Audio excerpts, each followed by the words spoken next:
On the docket tonight, we have a look ahead to the next big trial here on Court TV. A really sad case. 19 years after a special needs boy in Missouri went missing, his father is being tried for his presumed murder. 46-year-old Dawan Ferguson is charged with one count of first-degree murder of his 9-year-old son, Christian, there on the screen. Christian has a rare disorder that prevented his body from processing protein. As a result, he could not walk or talk, and he required specific medications and nutrition.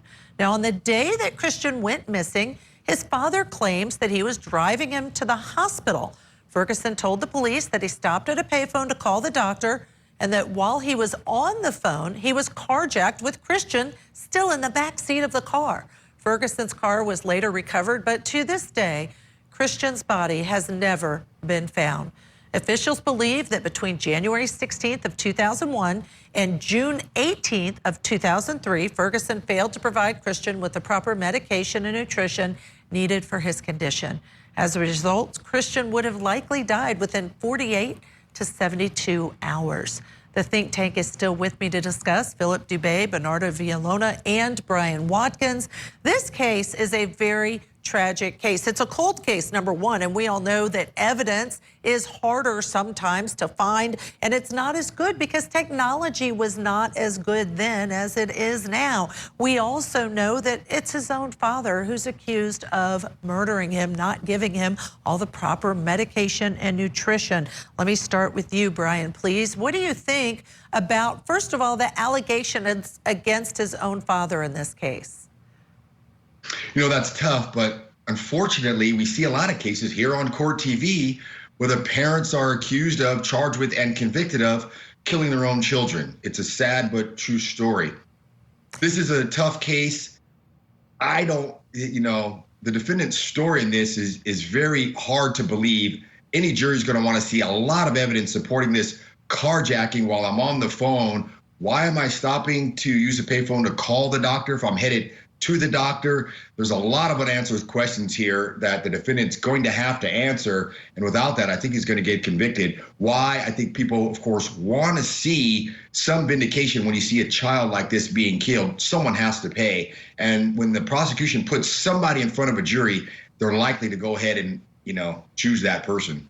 Philip, do you think that there's an opportunity for a verdict? Of course, we know, I believe in our jury system. I believe in juries. We know that they have to make a finding of fact. They then have to apply the laws provided to them in the jury instructions. But there's also the emotional aspect that a jury has when they have to make a decision. Do you think, Philip, that there's that aspect of this particular trial that they may make a finding based on emotion as well as the facts and the law?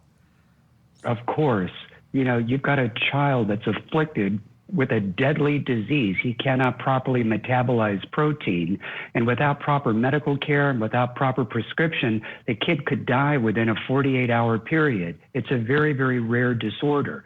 Now, I will say this, though. If and when they found the car, if the keys were in that car, then that is very strong circumstantial evidence that somebody stole the car.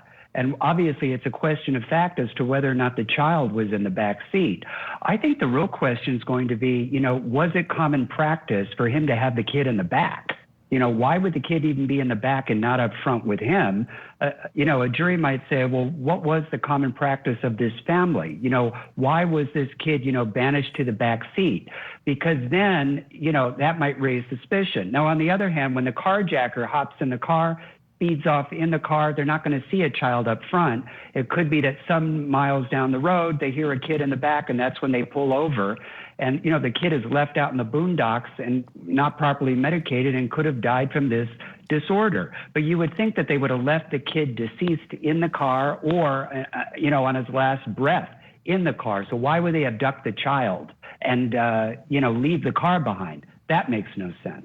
And Bernardo, here we have yet again, I know, former senior homicide prosecutor that you were, another case without a body, another case involving children without a body. And I think if you just look at first blush, you think, well, how can you possibly have a murder trial when you don't even know the person or child in this case is deceased? But how easy or hard is it to prevail in a case like this?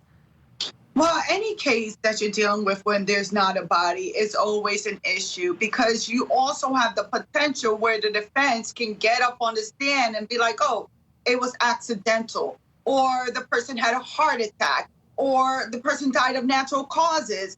And if that's the case, then you do not have a homicide. But then again, you need a jury to believe what you're saying for you to be able to succeed at the end of trial. But it's a bit different when you're dealing with kids, because when you're dealing with kids, especially a child of this young age, where you're so dependent on your parents, I think jurors look at it differently because they know this person didn't just get up and decide, I'm going to go on an airplane and leave the country, or I'm going to go to another state. This kid is dependent on the child. So without the father, this kid could not have survived. So we're not dealing with all those other questions that you would have in any other normal cold case without a body. And it's only 48 to 72 hours, they say, without the medication and nutrition that he would pass away. So it's not even a long time frame that it could have happened. You're going to stay with us. Our coverage of Missouri versus Ferguson begins Monday morning at 9 a.m. right here on Court TV. You're not going to want to miss it.